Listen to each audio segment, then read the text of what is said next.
Hi all, welcome back to Hema Studio Art and Craft. Sorry for a long gap. இன்றைக்கி நம்ம mandala art பற்றி இந்த வீடியோவில் பார்க்கலாம். மண்டாலா ஆர்ட் வந்து ஒரு தெரப்பி மாதிரி இருக்கும். இது நீங்கள் ட்ரா பண்ணும்போது உங்களுக்கு பிடிச்ச மாதிரி ஒரு அவுட்லைன் போட்டுட்டு அதுக்குள்ளே உங்களுக்கு என்ன தோணுதோ அந்த மாதிரி ஒரு குட்டி குட்டி டிசைன்ஸை ரொம்ப மைன்யூட்டாக ஸ்டெப் பை ஸ்டெப்பாக நீங்கள் அது சர்க்கிளோ இல்லை ஸ்கொயர் மாதிரி ட்ரா பண்ணிவிட்டு அது ஃபுல்லாக நீங்கள் ஃபில் பண்ணிவிட்டு பார்க்கும்போது அவுட்லுக் சூப்பர்பாக இருக்கும். இன்றைக்கி வந்து நான் இதில் எனக்கு தோணுன ஒரு அவுட்லைன் கொடுத்துருக்கேன். எனக்கு இது அவுட்லைன் கொடுத்துட்டு பார்க்கும்போது இந்த திருவிழாலெலாம் அந்த காத்தாடி விற்பாங்கள்ல, அந்த மாதிரி இருக்குது பார்க்கும்போது. உங்களுக்கு அப்படி தான் இருக்கான்னு சொல்லுங்கள் கமெண்ட்டில். இதை வந்து நான் ஃபர்ஸ்ட் பென்சிலில் ரஃப் ஸ்கெட்ச் பண்ணிக்கிட்டேன். தென் நான் வந்து ஸ்டிக் பென் யூஸ் பண்ணி ட்ரா பண்ணிக்கிறேன். இது ஃபுல்லாகவே நான் அவுட்லைன் மட்டும்தான் பென்சில் யூஸ் பண்ண போகிறேன். இதுக்கப்புறம் எல்லாமே ஸ்டிக் பென்ஸ் தான். ஏன்னா நம்ம மைன்யூட்டாக பண்ணுறப்போ பென்சிலில் ரஃப் ஒர்க் பண்ணிவிட்டு திரும்ப நம்ம ஸ்டிக் பென் யூஸ் பண்ணும்போது அது வந்து நம்மளுக்கு டபுள் ஒர்க்காக இருக்கும். நீங்கள் ஸ்டார்டிங் ஸ்டேஜ் இப்போ தான் பிகினர் அப்படின்னா நீங்கள் சின்னதாக ட்ரா பண்ணிவிட்டு அதில் ஃபுல்லாக பென்சில் யூஸ் பண்ணிவிட்டு தென் நீங்கள் ஃபைனல் ஸ்கெட்ச் பண்ணிக்கோங்க. இல்லை உங்களுக்கு இது நல்லா வரும், சின்ன சின்னதாக ஸ்டிக் பென்லேயே டேரெக்டாக உங்களுக்கு போட வரும் அப்படின்னா நீங்கள் டேரெக்டாக ஸ்டிக் பென்ஸே யூஸ் பண்ணிக்கலாம். மண்டாலா ஆர்ட்டோட ஸ்பெஷாலிட்டியே அந்த மைன்யூட் ஒர்க்கு தான். நீங்கள் டிசைன்ஸ் யூஸ் பண்ணும்போது பெரிய பெரிய டிசைன்ஸாக போடாமல் குட்டி குட்டியாக சின்ன சின்னதாக ஸ்டெப் பை ஸ்டெப்பாக நீங்கள் அதை போட்டு வரும்போது அவுட்லுக் பார்க்க அழகாக தெரியும். அதில் நம்ம என்ன டிசைன்ஸ் யூஸ் பண்ணியிருக்கோம் அப்படின்றது ரொம்ப டீட்டெயில்டாக இருக்கும்போது தான் அதோட அழகே முழுமையாக வரும் நமக்கு. நீங்கள் பெரிய பெரிய டிசைன்ஸ் யூஸ் பண்ணாமல் இந்த மாதிரி குட்டி குட்டியாக ட்ரா பண்ணி பாருங்கள். அது என்ன வேணால் இருக்கட்டும், அது ஸ்டார்டிங்கில் உங்களுக்கு பார்க்கும்போது நல்லா இல்லாத மாதிரி தெரியும். ஏன்னா நம்ம மைன்யூட்டாக யூஸ் பண்ணும்போது எல்லா ஷேப்புமே பர்ஃபெக்டாக வரும்னு கிடையாது. இதுலேயுமே எனக்குமே ஒரு சில ஷேப்ஸ் வந்து எல்லாமே ஒரே மாதிரி இருக்காது, கொஞ்சம் வேறு மாதிரி தான் இருக்கும். பட் நம்மளுக்கு அது அவுட்லுக்காக மொத்தமாக பார்க்கும்போது அப்படி தெரியவே தெரியாது. Trust the process. ரொம்ப மைன்யூட்டாக சூஸ் பண்ணி போடுங்க.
டிசைன்ஸ் கூட நம்ம இன்ஃப்யூஸ் பண்ணிக்கலாம். ஏன்னா மெஹந்தியுமே வந்து நம்ம கையில் போடும்போது ரொம்ப மைன்யூட்டாக தானே போடுவோம். அந்த டிசைன்ஸுமே அதுக்கு பர்ஃபெக்டாக சூட் ஆகும். இப்போ பார்த்தீங்கன்னா தெரியும், நான் அந்த ஃப்ளார்ஸை வந்து 1 by 1 போட்டிருப்பேன். அது வந்து மெஹந்தியில் போடுற டிசைன்ஸ் தான். இது இப்படி போடும்போது இதுவுமே அழகாக தெரியும் பார்க்க. நீங்கள் அதையும் வந்து இதில் இன்ஃப்யூஸ் பண்ணி போடலாம்.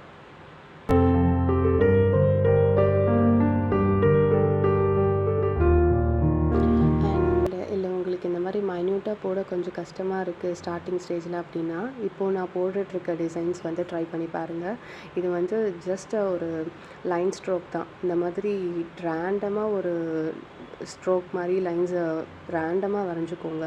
வரைஞ்சிட்டு அதில் வந்து குட்டி குட்டி லைன்ஸை அப்படி அந்த ஷேப்க்கு ஏற்ற மாதிரி அந்த லைன்ஸ் வந்து போகணும். அந்த ஷேப்ஸ்க்கும் நம்ம போடுற லைன்ஸ்க்கும் ஆப்போசிட்டாக இருந்தால் பார்க்க நல்லா இருக்காது. அந்த ஷேப் எப்படி இருக்கோ அதே மாதிரி நாமளும் அந்த லைன்ஸை வந்து க்ரியேட் பண்ணிட்டு பண்ணிகிட்டே வரணும். ஸோ இப்படி ஸ்டெப் பை ஸ்டெப்பாக அந்த லைன்ஸை க்ரியேட் பண்ணிகிட்டே வரும்போது அது ஒரு ஷேப் கொடுக்கும், ஒரு இல்யூஷன் மாதிரி தெரியும் நமக்கு.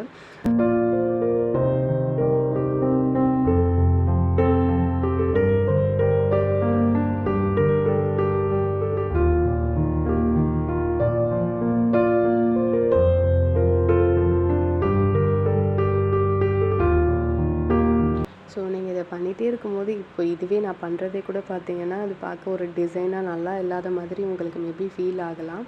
பட் அதையும் சொல்கிறேன், ட்ரஸ்டி ப்ராசஸ். அண்ட் நீங்கள் அந்த ஷேப்ஸ் ஃபுல்லாக அந்த லைன்ஸ் ஃபுல்லாக முடிச்சுட்டு அந்த ஷேப்ஸ்க்கு வந்து ஒரு அவுட்லைன் டார்க்காக கொடுத்துட்டு கார்னர் டு கார்னர் வந்து கொஞ்சம் டார்க்காக ஷேட் பண்ணி விட்டிங்கன்னா அது பார்க்க ஒரு ஷேடோ மாதிரி தெரியும். ஸோ ஒன்று மேலே ஒன்று வச்ச மாதிரி கொஞ்சம் ஷேட்ஸ் கொடுத்த மாதிரி கொடுத்தீங்கன்னா ஒன்று மேலே ஒன்று இருக்கிற மாதிரி இருக்கும். ஸோ அது பார்க்கவே ஒரு நல்ல லுக் கொடுக்கும். இப்போ பார்த்தீங்கன்னா உங்களுக்கு தெரியும் அது ஃபைனல் லுக் எப்படி வந்திருக்குன்னு. ஸோ ட்ரை பண்ணி பாருங்கள். தென் இப்போ வந்து நம்ம ஃப்ளோரல் டிசைன்ஸ் இதில் பண்ணிகிட்ருக்கோம். நான் இதில் வந்து நிறைய வேரியேஷன்ஸ் கொடுத்துருக்கேன். ஏன்னா ஒரு கைண்ட் ஆஃப் ஐடியா மட்டும் கொடுக்கக்கூடாது அப்படின்னு சொல்லிட்டு, ஸோ என்னென்ன கைண்ட் ஆஃப் ஐடியா இதில் நம்ம யூஸ் பண்ணிக்கலாம் அப்படின்றத வந்து நான் ஒவ்வொரு ஷேப்லேயும் நான் கொடுத்துருக்கேன். ஸோ இதை வச்சு உங்களுக்கு ஒரு ஐடியா கிடைக்கும்ல. ஸோ உங்களுக்கு எது வருதோ, எது ஸ்டார்டிங்கில் ஈஸியாக இருக்குதுன்னு தோணுதோ, ஸோ அதை நீங்கள் வந்து ட்ரை பண்ணி பாருங்கள். அப்புறம் இது வந்து ஒரு குட்டி ட்ரிக் தான். இன்னொரு ஷேப்க்கு வந்து உங்களுக்கு என்ன டிசைன் போடுறது அப்படின்றது தெரியல, கன்ஃபியூஷனாக இருக்குது அப்படின்னா, நீங்கள் இதுக்கு முன்னாடி எல்லா ஷேப்ஸ்க்கும் யூஸ் பண்ணீங்கல்ல, அந்த டிசைன் எல்லாத்துலேயுமே ஒரே ஒரு ஷேப்பில் வந்து கொண்டு வந்து நீங்கள் காமிக்கலாம். ஸோ இப்போ நான் அதை தான் பண்ணிகிட்ருக்கேன். ஒரு ஃப்ளார் ஷேப் கொடுத்துட்டு அதோட ஒவ்வொரு பெட்டல்ஸ்க்கும் நான் மீதி இருக்கிற எல்லா ஷேப்ஸ்லேயும் என்னென்ன டிசைன்ஸ் கொடுத்துருக்கணும் அதே தான் நான் ரிப்பீட் பண்ணிகிட்ருக்கேன். பார்த்தீங்கன்னா அதுவுமே வந்து ஒரு ஃபைனல் லுக்காக பார்க்கும்போது அழகாக இருக்கும். நீங்கள் பாருங்களேன், இது முடிக்கும்போது அது எப்படி ஒரு அவுட்லுக் வருதுன்னு சொல்லிட்டு.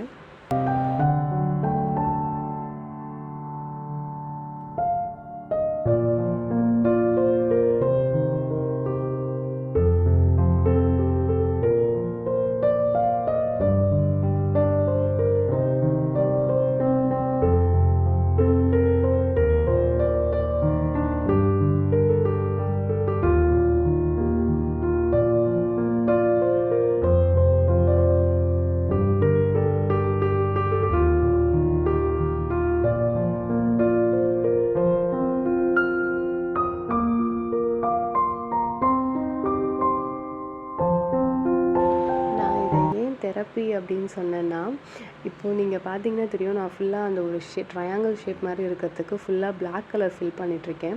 இது நீங்கள் ஸ்கெட்ச் யூஸ் பண்ணிக்கலாம். ஏன்னா ஒரு பெரிய ஸ்பேஸ்க்கு வந்து நம்ம கலர் ஃபில் பண்ணோன்றப்போ ஸ்டிக் பென் யூஸ் பண்ணால் ரொம்ப டைம் எடுக்கும். ஸோ நான் வந்து ப்ரஷ் பென் எடுத்திருக்கேன், நீங்கள் ஸ்கெட்ச் கூட யூஸ் பண்ணிக்கலாம். ஸோ இப்படி வந்து ஒரு ஷேப்குள்ளே வெளியே வராமல் அந்த கோட்டுக்குள்ளவே நம்ம கலர் ஃபில் பண்ணணும் அப்படின்றது வந்து சின்ன பசங்களாக இருக்கட்டும், இப்போயும் நம்மளுக்கு இருக்கட்டும், அது கொஞ்சம் ஹாப்பியாக ஃபீல் ஆகும், ரொம்ப சாட்டிஸ்ஃபைங்காக இருக்கும். ஸோ அது வந்து தெரப்பி மாதிரி தானே இருக்கும். ஸோ அதனால தான் இந்த ஆர்ட்டே வந்து ஒரு தெரப்பி மாதிரி இருக்கும்னு நான் ஸ்டார்டிங்கில் சொன்னேன்.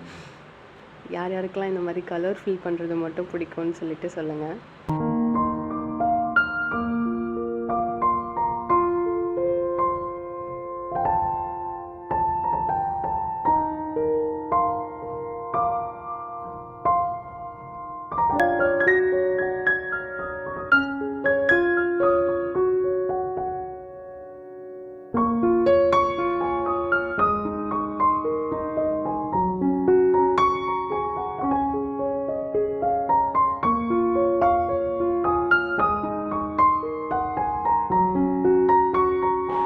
நிறைய ட்ராயிங்ஸில் பார்த்தீங்கன்னா அந்த கலர் ஃபில் பண்ணும்போது அதை ஒரு 3D ஆர்ட் மாதிரி ஃபீல் ஆகணுன்றதுக்காக இந்த மாதிரி ஒரு ஷைன் கொடுப்பாங்க. அது எப்படின்னா, நம்ம ஃபுல் கலர் பண்ணிவிட்டு நம்ம ஒயிட் கலர் பெயிண்ட்லேயும் இது பண்ணலாம். இல்லை நம்ம இப்போ ஸ்டிக் பென்ஸ் தானே யூஸ் பண்ணுறோம். ஸோ அந்த ஷேப்பை நம்ம ஃபர்ஸ்ட் ட்ரா பண்ணிவிட்டு அண்ட் தென் அதை விட்டுட்டு அவுட்டர் பார்ட்டுக்கு மட்டும் நம்ம அந்த கலர் ஃபில் பண்ணோன்னா நம்மளுக்கு அந்த எஃபெக்ட் கிடைக்கும். பார்த்தீங்கன்னா தெரியும், நான் அப்படி தான் பண்ணிகிட்ருக்கேன். ஃபர்ஸ்ட் அந்த ஷேப் கொடுத்துட்டு அதுக்கப்புறம் அவுட்டர் பார்ட் ஃபுல்லாக அந்த கலர் ஃபில் பண்ணிகிட்ருக்கேன். ஸோ இதை நம்ம ஃபுல்லாக முடிச்சுட்டு பார்க்கும்போது அது ஒரு ஷைன் மாதிரி தெரியும். ஷைன் ஆகிற மாதிரி இருக்கும்போது அது ஒரு நம்மளுக்கு ஒரு 3D லுக் கொடுக்கும். ஸோ இதையும் ட்ரை பண்ணுங்கள்.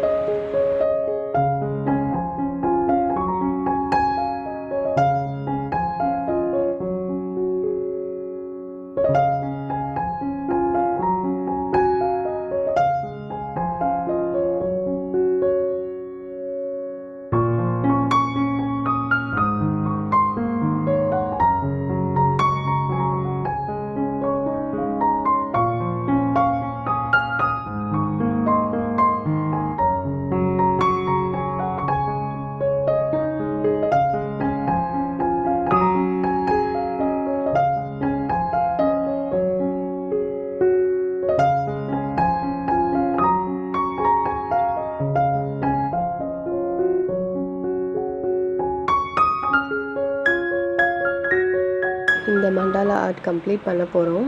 நான் என்னோடய பழைய மண்டாலா ஆர்ட் டிசைன்ஸ்லாம் வந்து ஒரு ஷார்ட்ஸாக க்ரியேட் பண்ணி அதோட லிங்க் இங்கே கொடுக்க முடியுமான்னு பார்க்குறேன். அதையும் செக் அவுட் பண்ணுங்கள்.